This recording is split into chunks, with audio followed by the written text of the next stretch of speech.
As you know, I'm running for another term, my 4th term this fall, and but I'm not giving you any political speeches tonight. Can you imagine that? A politician, and you're not going to hear any campaign speeches.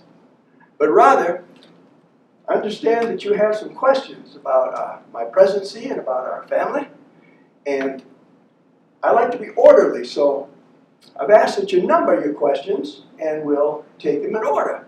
Now, when you ask your question, before you do, if you tell me your first name so that we might get a little better acquainted, and we'll start right in. I have number 1, Mr. President. Somebody's ready to go. Yeah. Who has number 1? I do.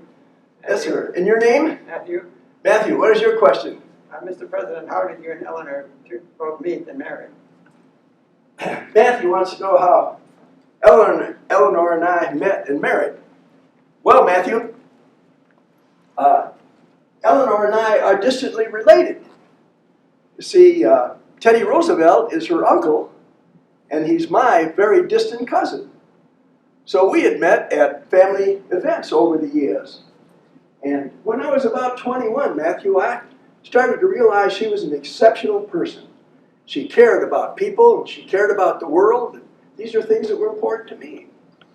So I proposed to her, and she accepted.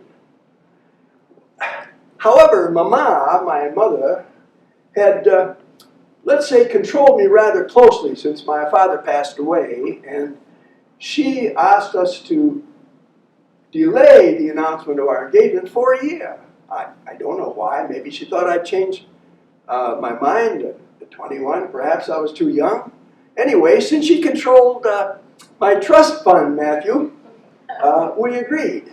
So a year later, on Eleanor's birthday in November, we announced our engagement. I gave her a nice Tiffany ring, and we planned the wedding for St. Patrick's Day in New York. Now, Uncle Teddy, or my cousin, cousin Teddy, wanted us to be married in the White House.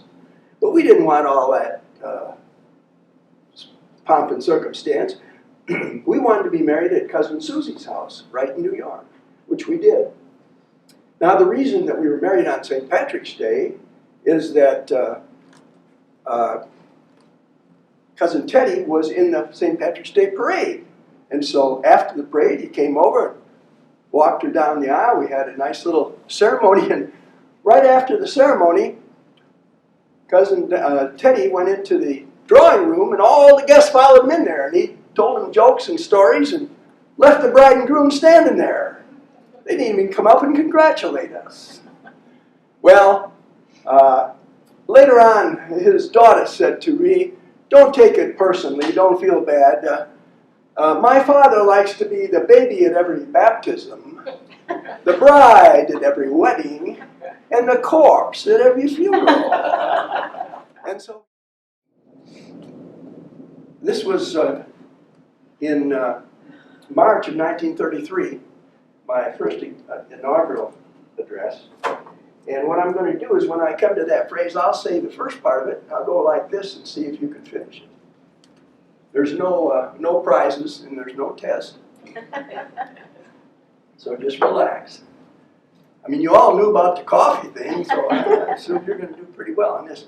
Well, the country, again, was in a deep depression, and I felt that there was a great need for a change of attitude in the country, along with economics. So this is just an excerpt from my first inaugural address in March of 1933. Oh, by the way, I said March. In those days, we didn't do the inauguration until March.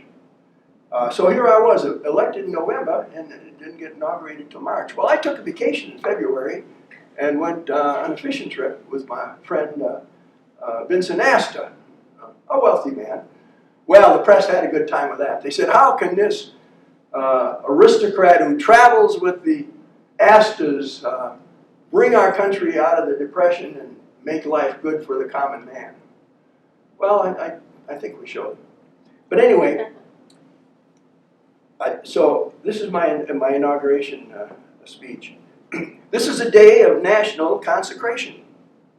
And I am certain on this day that my fellow Americans expect that on my induction into the presidency, I will address them with candor and a decision which the present situation of our people impels.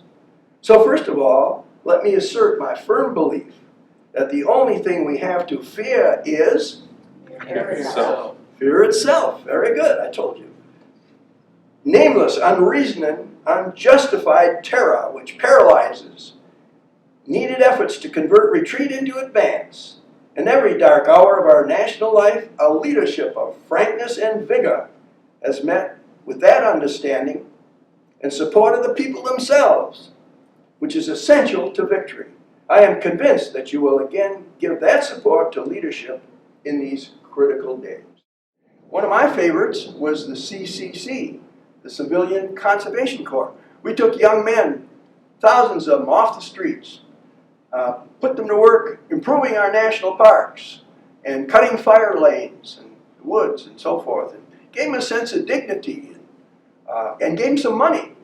And you know, as a Shannon, we required that they send a percentage of that home so that when they got home, they would have some savings and be able to start a better life on their own.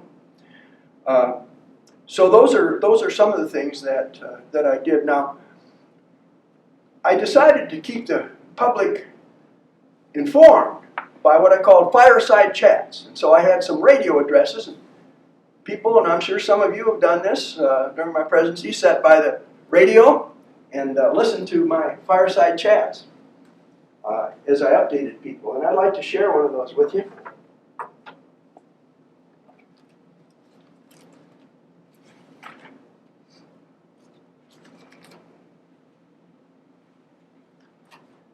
This was on December 29th, 1940. Germany had invaded France, most of the rest of Europe, and Americans did not want war. I did not want war because of our experiences during World War I, were too fresh in our mind. But somehow I felt we needed to support our allies, Great Britain and Russia. Or if the entire continent of Europe was taken over by the Nazis and the Italians, then it wouldn't be too long before they'd be at our shores. So, this is the speech that I gave on Fireside Chat. The people of Europe who are defending themselves do not ask us to do their fighting. They ask for the implements of war, the planes, the tanks, the guns, the freighters, which would enable them to fight for their liberty and for our security. Emphatically, we must get these weapons to them. Get them to them in sufficient volume and quick enough so that we and our children will be saved the agony and suffering of war which others have had to endure. We must be the great arsenal of democracy. Very good. For us, this is an emergency as serious as war itself. We must apply ourselves to our task with the same resolution, the same sense of urgency, the same spirit of patriotism and sacrifice as we would show were we at war.